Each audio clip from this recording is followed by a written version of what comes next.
lá, começa hoje mais um Vida em Conexão. E o nosso entrevistado de hoje é uma pessoa muito especial, um pastor que veio de São Paulo especialmente para estar conosco nesse dia, o pastor Kleber Barros, um homem de fé, um homem que passou por uma história muito impactante durante a sua infância, um homem que tem mudado a vida de pessoas através da sua palavra e do seu conhecimento com Deus. Eu declaro que Deus trará sobre a tua vida uma honra e você não vai perder nenhuma oportunidade de receber a honra, a glória e o poder de Deus na sua vida.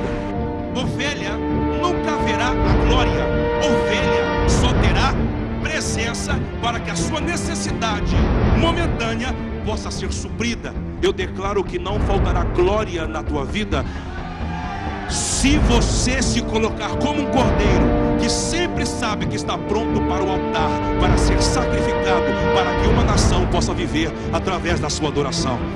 Pastor, é um prazer te receber aqui nesse dia e estamos muito felizes porque quem já conhece o pastor e quem não conhece vai conhecê-lo hoje, vai ver que é realmente uma pessoa iluminada por Deus, que Deus tem usado para fazer grandes coisas aqui, né, na terra e nessa esfera ainda que nós vivemos. Tudo bem? Tudo bem, é um prazer estar aqui com vocês e creio que quero compartilhar um pouquinho daquilo que Deus fez comigo com você. Tenho certeza que vai servir muito para você. Amém. Bom, pastor, eu queria hoje conversar um pouco da sua história. Queria que a gente pudesse conversar um pouco da sua infância, a sua história de vida que você teve na sua casa. Compartilhe um pouco, como foi a sua infância? A minha infância, vim de um lar cristão, a parte materna cristã, mas um lar um pouquinho complicado, algumas dificuldades em questão de relacionamento do pai, da mãe. Lembro-me de algumas coisas muito fortes quando ia para a igreja com a minha mãe, e uma mulher de Deus, porém meu pai não era cristão, então quando sempre ela chegava da igreja, ele sempre estava exaltado, batia, agredia minha mãe, dizendo que ela ia atrás de homem. E me lembro de algumas cenas que algumas vezes eu tentei defendê-la e apanhava junto com ela. Isso marcou a minha vida, foi um trauma e que o pai teve que curar, né? Deus teve que vir na minha vida e curar. E como é que você, como uma criança inocente, saindo, né, de casa para ir à igreja, sabendo que tudo aquilo que sua mãe estava vivendo era algo injusto, né, uma injustiça, e você conhecia o coração dela, como é que você conseguiu crescer com esse sentimento? Como é que você achava que hoje você é pai, né? Como você hoje enxerga que foi viver com aquela dor, com aquele sentimento de injustiça, de culpa, de rancor? Foi muito difícil, porque eu sou mais velho, tenho duas irmãs mais novas, e me lembro que sempre minha mãe ela recorria a mim, o mais velho.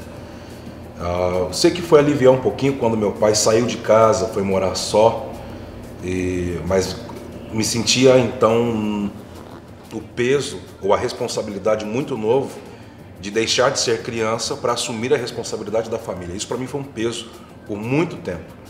E conforme fui voltando para a igreja, depois de um tempo afastado, que fui começando a entender, deixando esse peso, essa responsabilidade de lado, e algumas coisas foram curando.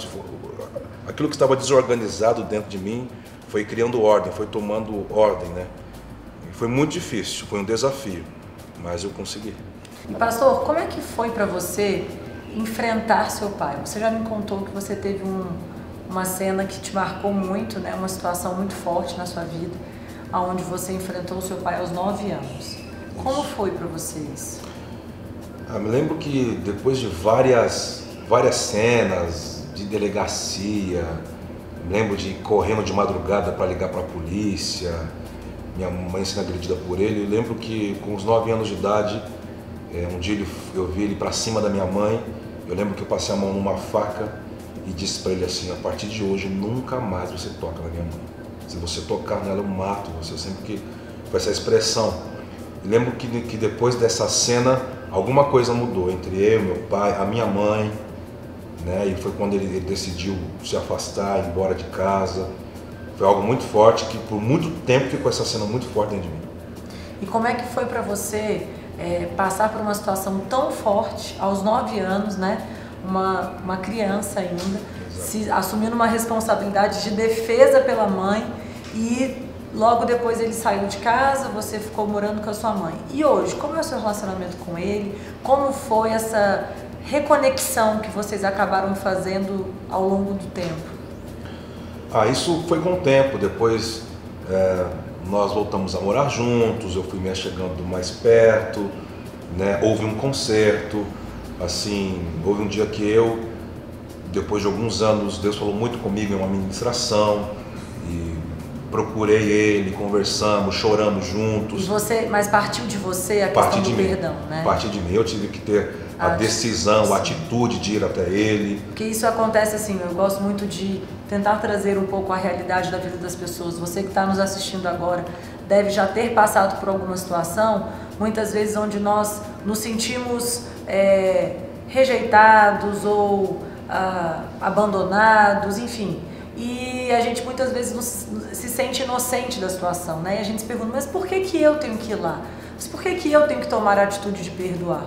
E muitas vezes a gente tem que tomar a atitude porque Deus quer que nós façamos isso, né? Sim. Porque Deus nos preparou para aquilo, e talvez a nossa capacidade de entendimento é bem maior do que a da outra pessoa, né? Exato, eu creio muito que a forma quando Deus começa a falar com você, Ele também começa a trabalhar na sua reputação. E eu entendi muito que era um momento chave para que a minha família pudesse ter um tempo de restauração. E me lembro que foi muito forte, ele não esperava, né? Achava que nós íamos conversar de qualquer outra coisa, menos disso, né? A gente nunca tocou nesse assunto, e foi muito bom para mim, muito bom para ele, para as minhas irmãs, para minha mãe na época, que ainda estava viva. Então foi algo muito forte, foi um impacto para a família. Certo. E aí logo depois disso, então, as coisas melhoraram? Você hoje mantém um relacionamento com ele? Como é que é a sua relação com ele? Sim, nossa relação é maravilhosa, né? A minha mãe já faleceu faz quase 10 anos, né? Muito nova, com 47 anos, mas depois disso, por incrível que pareça, nós nos aproximamos muito. Então hoje, nessas minhas viagens missionárias por aí, de ministrar a palavra de Deus, fico com a saudade da minha família, das minhas filhas, da minha esposa, mas dele, né? A gente sempre está junto, vamos para os estádios assistir jogos juntos. Nosso relacionamento é maravilhoso.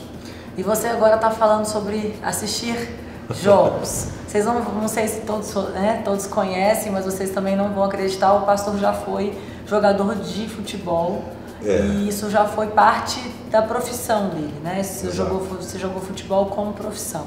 Isso. E como que o futebol entrou na sua vida, sendo filho de uma profeta. Missionária? Porque meu pai, por ser torcedor, fanático, já jogou também, parece aquela coisa de paternalismo, né? Ele queria, acho que também, investiu em mim, para que de repente se realizasse em mim, investiu muito sobre isso. Então desde muito novo também, fui preparado para ser jogador. Então morei aqui, joguei aqui em Brasília também, aqui no Gama, em 97, depois passei pelo Figueirense, Florianópolis, em Recife, em 99, no Sport, e depois no Santa Cruz, e foi algo maravilhoso. Acho que quando estava tudo pronto para arrancar, para as coisas começarem a acontecer, foi quando Deus veio. Tive uma experiência muito forte com Ele, uma experiência transcendental, mas para mim o futebol era a minha vida, era o meu sonho. E como é que foi você ter que tomar uma decisão tão forte entre o seu sonho de se tornar um jogador de futebol e abrir mão disso para viver o propósito de Deus na sua vida? Isso para mim, creio que foi um dos maiores desafios, porque entendo que ia completar 21 anos e estava orando, um tempo de oração no quarto da concentração, e lembro de uma visão que tive, e a palavra que veio do céu para o meu coração foi assim: se você está maduro, deixe de viver o teu sonho para viver o propósito de Deus. E isso, quando eu ouvi isso me chocou, porque onde estava tudo começando, ia completar 21 anos, estava numa transição para fora do país, estava indo para a seleção sub-20, e isso, eu lembro que quando eu vi, falei, não, isso não é de Deus. Eu fiquei sem orar quase uma semana, para não ter aquela visão novamente. Mas me lembro que depois essa visão voltou, essa palavra forte, e pedi um sinal para Deus, Lia. E para mim, acho que a questão toda é que quando a gente pede um sinal para Deus, esse sinal virá. E ele veio em uma semana, fiquei praticamente desempregado em Santa Cruz, aconteceram algumas coisas, a questão deu alguma coisa errada na convocação, para onde que eu tinha que ir, da seleção, e fui para São Paulo, e em São Paulo Deus ainda completou algo. Fui numa igreja, depois de muitos anos, de um amigo meu, e quando entrei na igreja dele, ele olhou para mim e disse assim: cara, Deus mandou te perguntar se você quer um outro sinal. E eu estava vindo de sinais claros para mim do que Deus estava falando comigo. E uma das coisas que eu aprendi é que para você que quer ganhar algo do céu, você vai ter que perder algo diante dos homens. Porque me lembro que uma das palavras que me tocou muito foi que Deus veio a mim e disse: Kleber, se você disser não para Deus, para o propósito dele, eu não vou deixar de te abençoar. Deus não vai deixar de me abençoar. Mas existem segredos do coração de Deus, ele me disse, que eu só posso entregar para quem sacrifica. Porque não existe adoração sem sacrifício. Então, para mim, isso, Lia, foi um desafio. Porque houve um processo de cura, de ver jogos de jogadores que já eram reservas, jogamos juntos, sendo negociados. E às vezes eu entrava no quarto, chorava, desligava a televisão. Foi um processo de cura, de entrega. Tive que, de verdade... Quer dizer, você realmente abriu mão, exatamente, abriu mão dos seus sonhos para viver um sonho de Deus. Mas, para conectar isso, né, assim, voltando um pouquinho para a sua infância, você acredita que a sua mãe, por ter sido uma profeta, ela já semeou isso na sua vida, já profetizou que você seria quem você é hoje? Você acha que essa decisão foi fruto da sua história? Conta um pouco pra gente também, porque você já conversando comigo antes me contou que você também teve muita presença de Deus durante a sua infância. Então você via Deus, você Sim. falava com Deus desde muito novo, né? Eu acredito, sim, que tudo também, essa escolha veio de uma construção, né? Como disse, vivi em um lar onde minha mãe era uma profeta, uma profetisa, minha casa rodeada de pessoas todos os dias, umas para receber oração, outras para receber uma palavra, e me lembro de quando estávamos sozinhos, né? Ela e minhas irmãs morávamos só, não tinha muitas condições financeiras, e me lembro de algumas cenas fortes que entendo que era uma construção de Deus em mim. Lembro que o gás acabava, então a gente virava o botijão de gás para ver se saía um pouco mais de gás, e acabava, tinha acabado o gás. E ela me chamava e dizia: Kleber, põe a mão no botijão de gás. E eu repetia a oração com ela, e quando acabava a oração ela dizia: levanta o botijão para mim. Eu tentava levantar, o botijão estava pesado, não entendia aquilo. E quando ela ia no fogão, acendia, o fogo voltava. Isso não foi uma vez, nem duas, foram várias. Não tínhamos, vivemos isso. Literalmente no meio de uma realidade de fé, né? De fé.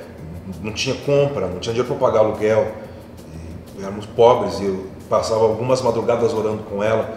Lembro de cenas, alguém batendo na porta, eu ia abrir aquele vitrozinho no meio da porta, não via ninguém. Quando abria a porta, tinha na área, na sacadinha, compras com envelope, com quantias de dinheiro dentro. Isso foram várias vezes. Palavras proféticas dela, me lembro ela me levando em círculos de oração, reuniões de oração com mulheres, e elas profetizavam. Na época falavam línguas estranhas, né, que para mim era tão estranhas que eu falava: mãe, o que ela está falando? Ela dizia assim: está falando do que você vai ser. Então eu creio sim, Lia, creio que fui alguém preparado por Deus, que herdou algo dela profeticamente para despertar as pessoas, para despertar dom nas pessoas. E eu quero dizer algo para você que está nos assistindo, que pode ter certeza que Deus está construindo você. Isso que você atravessa hoje pode ser uma realidade, mas a realidade não anula a verdade que Deus tem para você. Há uma verdade de Deus para você. E eu entendo que hoje que eu vivo é uma verdade de Deus para mim. Nossa, então quer dizer, você abriu mão de tudo, né? E hoje você é um missionário, posso dizer assim, um pastor que vive da palavra, Exato. Que vive de passar a fé para as pessoas, de ajudar as pessoas a passarem pelos seus conflitos, de ser aquela pessoa que muitas vezes a gente fala: vou desistir, e você de repente aparece e fala: não desista, né? Porque Deus te ama, Deus está do seu lado. O gigante nunca vai aparecer na sua vida no meio do caminho, ele sempre vai aparecer na fronteira. Por quê? É porque é um lugar que você tem que pisar numa nova jurisdição, é um novo tempo, é um novo caminho, é um ciclo novo que se inicia. Como é que você sente hoje no sentido profissional, você se sente uma pessoa assim satisfeita com a sua vida, satisfeita com o seu trabalho hoje, assim? Sim, assim, no início houve um choque, né, entre entender, mas Deus, isso é o meu trabalho, eu posso continuar jogando bola e ministrando, mas entendo que para cada um é uma experiência pessoal, e para mim, a verdade de Deus para mim foi essa. E quantas vezes hoje, às vezes estou dentro de um avião e olho para uma pessoa e Deus diz assim, diga para ela isso, fala para ela não desistir, diga para ela que eu a amo. E já passei experiências no mercado, na rua, dentro de um avião, em lugares inesperados, né? Porque entendo que nós somos a igreja sem paredes. Deus não nos usa para dentro, creio que sim para dentro, mas não apenas para dentro da igreja, e sim para fora. Então me sinto realizado porque me vejo dentro do propósito que Deus, antes de eu nascer, já tinha liberado para a minha vida. Amém. E hoje, como é que é a sua rotina? Assim, você de casa pode pensar, nossa, então, como é a sua vida, como é a sua rotina, como você conseguiu estabelecer o seu trabalho vinculado com a sua família. Hoje, como é que você lida com isso? Eu tenho que saber administrar. Só um minutinho. Antes dele responder essa pergunta, nós vamos dar um break e já voltamos.